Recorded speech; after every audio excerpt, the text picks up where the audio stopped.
What's up guys, Cloudie here, checking in from the America server, and today we're gonna be looking at Lucikiel, the newest addition to king_sreigd, also often referenced to as Papa Kiel, as he is the daddy of Ezekiel, while also being one of the primal demons and perhaps one of the strongest ones, or the strongest one. Now before we get to him, I want to make a shout out to my friend Rhea, whose extensive testing and invaluable inputs have really helped with making this video, so a big thank you for that. Now let's see what Lucikiel is all about, what he can do, and how we should be building him to make him really good, which he is. The TLDR version is that he excels in almost all of the endgame content, and including PvP. And while he is probably not a scoring hero, we will have to see some GC testing, and maybe in World Boss 3 he can do. We'll see how that works out. So probably not a scoring hero, but he does very well in like trials, Eclipse, and TM raids, which are the new hype, of course. So let's see what he's about, what can he do.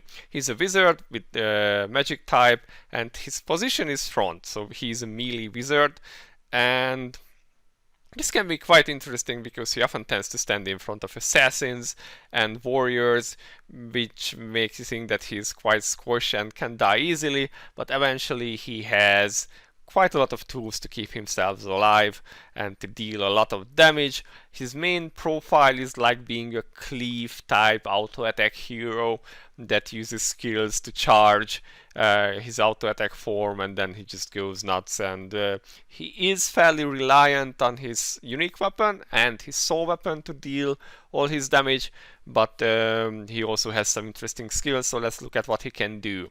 His first skill is called Death Storm, which is a 2 mana 13-second cooldown skill. It attacks targets 3 times, dealing damage, and then leaving a Shadow of Death debuff on them, which also deals some extra damage and reduces the target's heal rate by 30% for 10 seconds. And as you can see, this is not 100% uptime, but not quite far from it, and this can be actually increased with his unique treasure. The Annihilation Wave, his second skill, as you can see, it has a second form, which is called Annihilation Surge. The way it works is that when you cast an Annihilation Wave, the next time his S2 comes up, so after 13 seconds, you will be able to cast Annihilation Surge, which is like an improved version of the wave. Let's see what it does. It does deal damage to enemies in front of him, dealing damage and stun, and then dealing more damage and drawing in hit targets. So this is like the Dosarto or Maria Pool or even Priest type, and then the skill changes into Annihilation Surge, which does almost the same, except it has more stun and more damage to it. So it's quite the same skill, just with a bit more of oomph to it. So it's not too bad. This seems to be one of his PvP stuff. And then finally, Doomsday, 23-second cooldown and 4 mana. Attacks nearby enemies 9 times, dealing a total of damage, and draws them also in. The last hit deals magic damage, knocks down hit targets for 5 seconds, and leaves Pain of Doom that lasts for 10 seconds. Each time Lucikiel attacks targets inflicted with Pain of Doom, with normal or skill attack, he deals additional damage. So this is also a draw-in skill with a stun attached to it, and it has some interesting perks that can make it even more painful, especially in PvP. And finally, we have his Armor of the Demon God, his S4. This comes with a built-in toughness part that reduces all damage taken by 25% and the duration of CC by 50%. So this is just his passive. And upon every skill use, creates an authority of the Demon God, which is a shield absorbing damage and granting him immunity to CC. So every time he uses a skill, he gets a shield. So this is like an upgraded version of Shamila. And then the skill bonuses or the skills give him extra shield strength. So these together with the built-in toughness and the passive shield that comes from his skill uses just makes him all the more tanky. Now let's see what his perks are about. He's a wizard, so he has the standard wizard perks. Let's see what the skill ones are.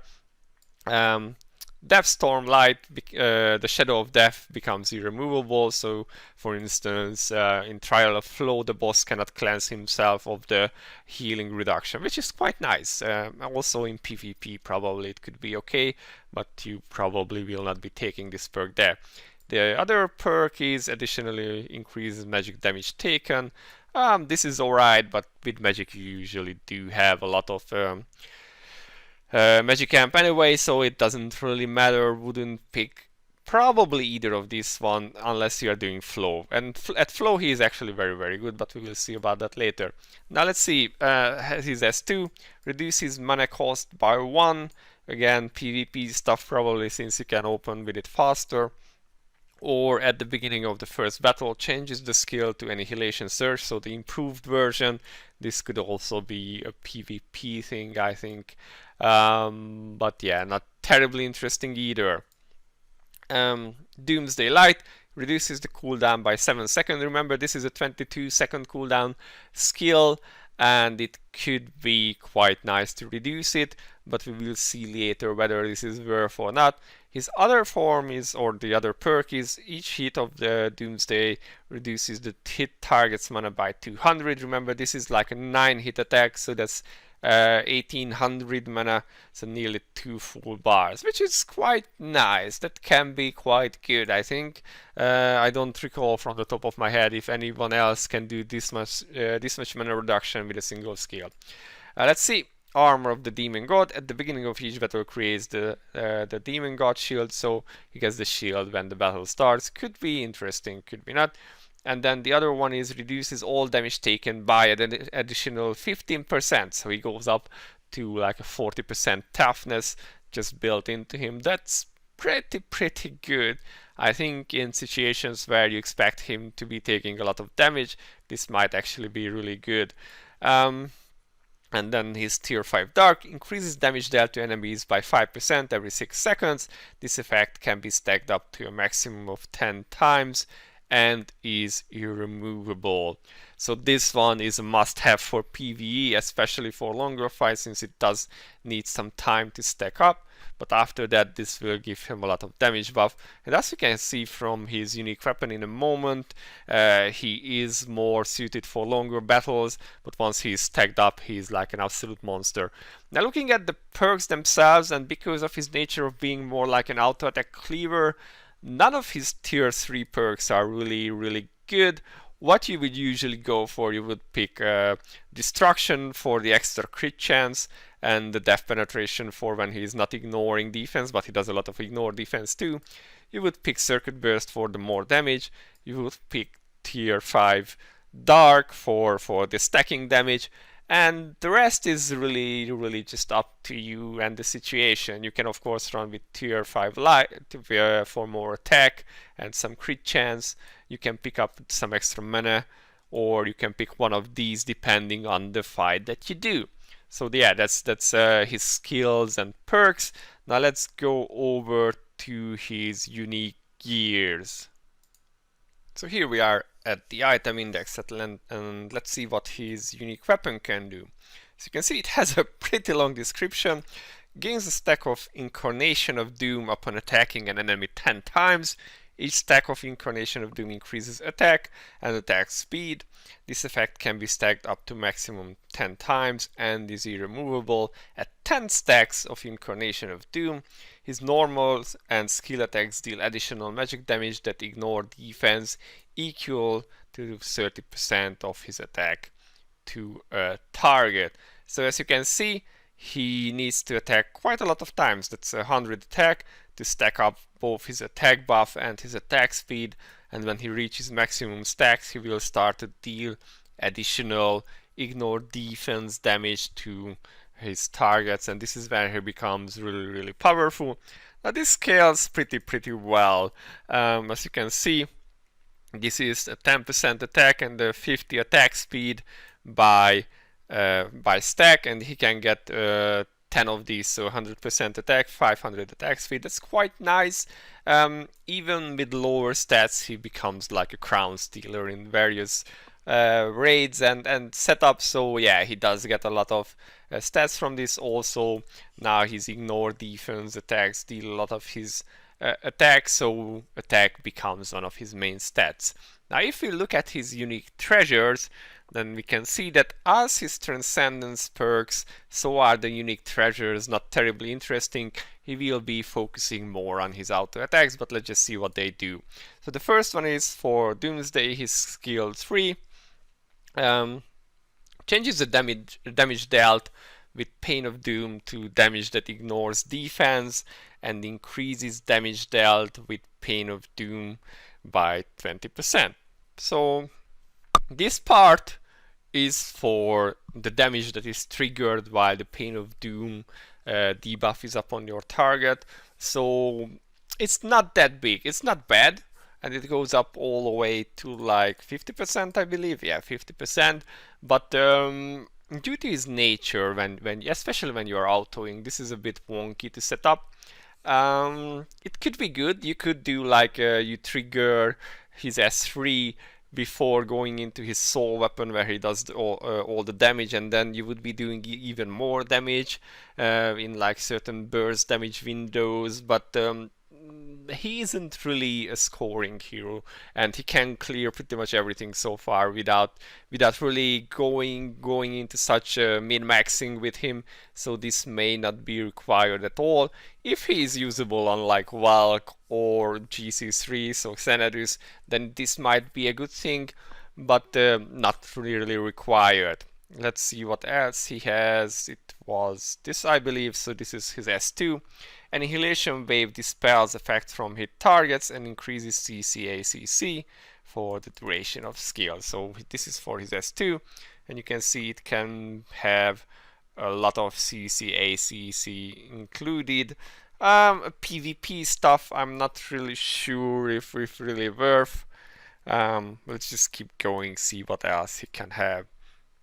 Emblem of Destruction. Now this is his skill 1, and this could be good in some situations. It reduces the cooldown of his S1 by 3 seconds, and Shadow of Death additionally increases magic damage taken by 30%, which is not too bad.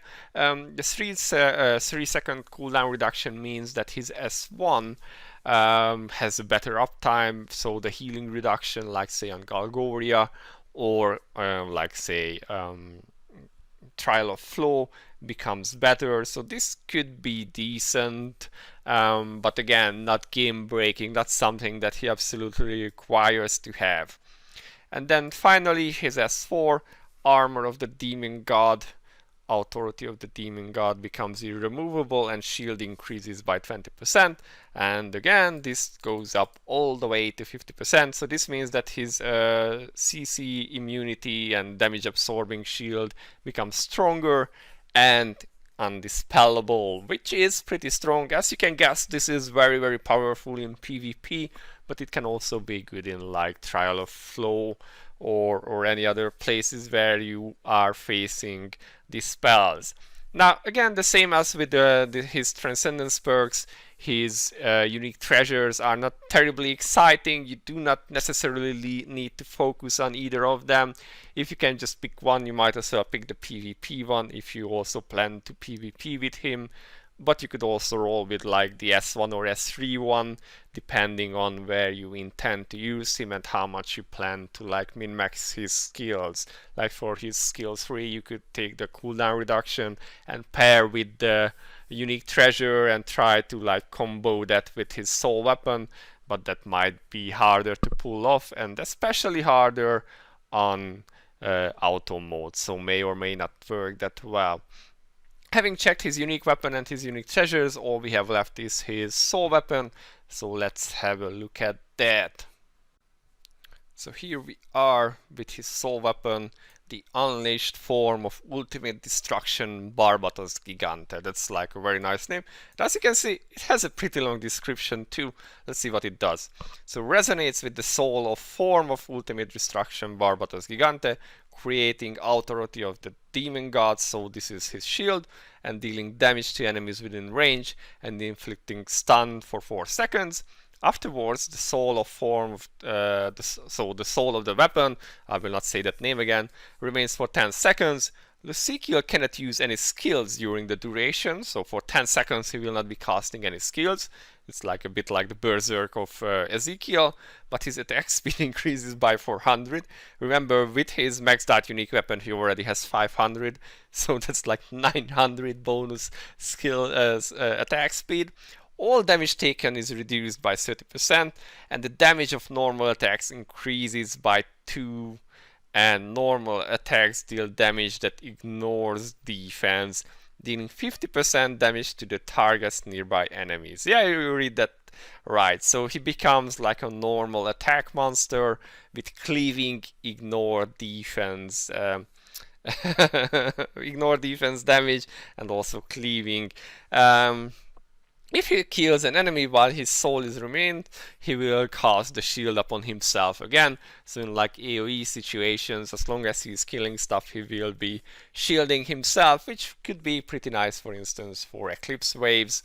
And yeah, he's just very powerful. Now the cooldown is 18 seconds and has 6 charges. And it charges upon using skills 3 times. Now if you consider that he has 3 skills that he can use actively, and they will all be up after, well, almost all of them will be up after the 10-second duration of the soul. This becomes quite interesting. The only one that will not be up is his S3, and you can reduce the cooldown of that. So could be quite good, depending on the order of which how he casts his skills. Of course, on auto mode you will not be seeing that. Now let's see the advancement phases, because this makes it even more interesting.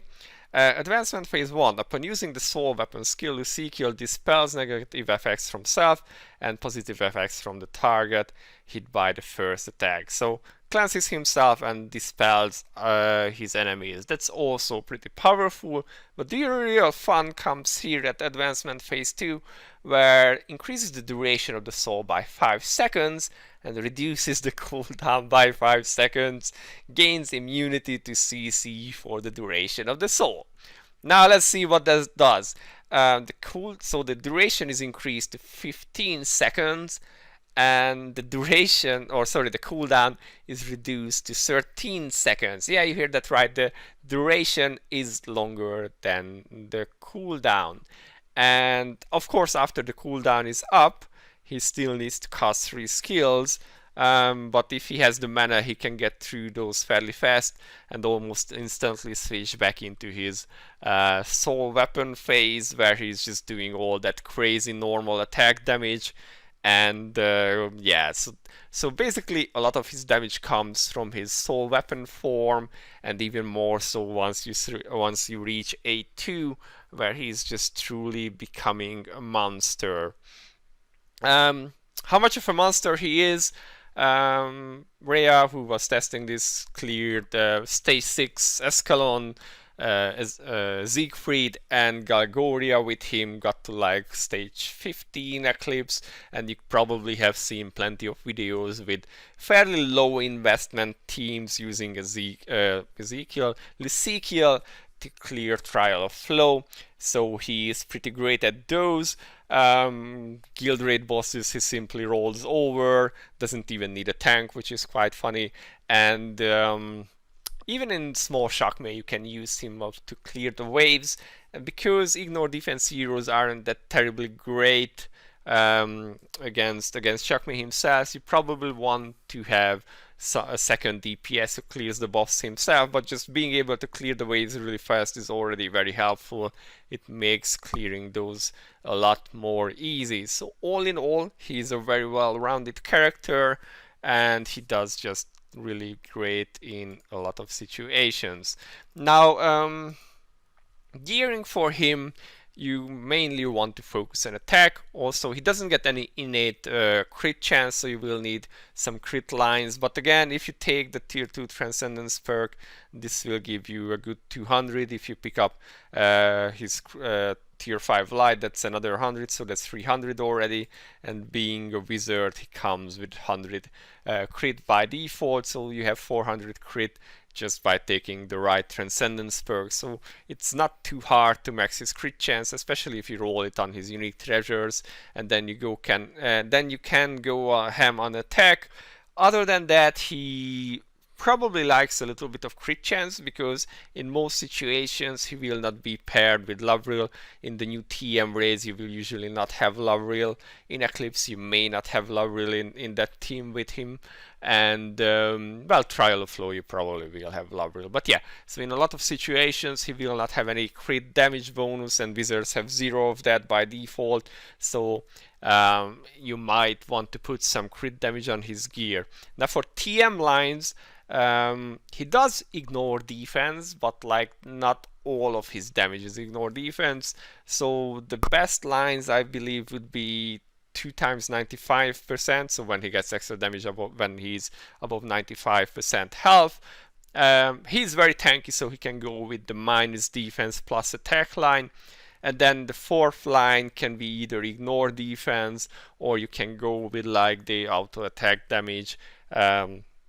All of those should work. And that's really it. These are the recommended lines for him. He does pretty well with that kind of setup, rivaling Ezekiel in DPS in a lot of situations, and just generally being very, very good. He is also usable in PvP, but more in like bruiser type of setup. So while Ezekiel is more explosive, more fast, Lucikiel needs some time to get enough mana and to unleash his skills. The general experience I had with him was that if he gets his soul weapon off, basically everything in front of him dies, but he needs to be able to do that, so he needs a team that can delay the enemy team until he can unleash his attack. So it's not really a burst type of setup, more of a bruiser type, but in that he actually works pretty well. And I think we have covered pretty much everything about him. He is definitely a very powerful hero. If you check the videos in here on YouTube about his Trial of Flow clears, you can see that he can do a very low investment clear even of Trial of Flow 10. I'm not gonna say budget here because you guys are gonna just get mad about it, but yeah, he doesn't need 8 to 20 investment to be able to clear Trial of Flow 10 reliably, which is super good because I actually hate Flow, and I will just have to roll with him just for that when I'm actually going back to Flow. So yeah, this is it, guys. Exceptional in TM raids, very good in Flow, very good in Eclipse, moderately useful in Shakmei, and not really useful in Big Shakmei. So far the verdict isn't out on him in like world bosses and GC. Depending on what he can hit with his attacks, he might be good for Xanadus. Remember, he does have a lot of ignore defense as well, and maybe even GC3. Depends how wide the cleave is, whether he can cleave all the totems or not. We will do some testing on that to see how he performs, but generally very powerful. If you like his design, then pretty much worth getting, and once invested, even not with a high investment, he becomes a real monster who just eats everything alive. So that's it, guys. Let me know what you think. Do you like this new hero? Will you be raising him? As you can see on one of my alts, I have him at a 2-star now with a base soul weapon. Sadly, Jin was breaking all his stuff and I didn't get any more for him. But once I get him up to max, I will be doing some more testing with him too. So yeah, let me know what you think. And this has been Cloudie for now. I'll see you in the next one. Bye bye.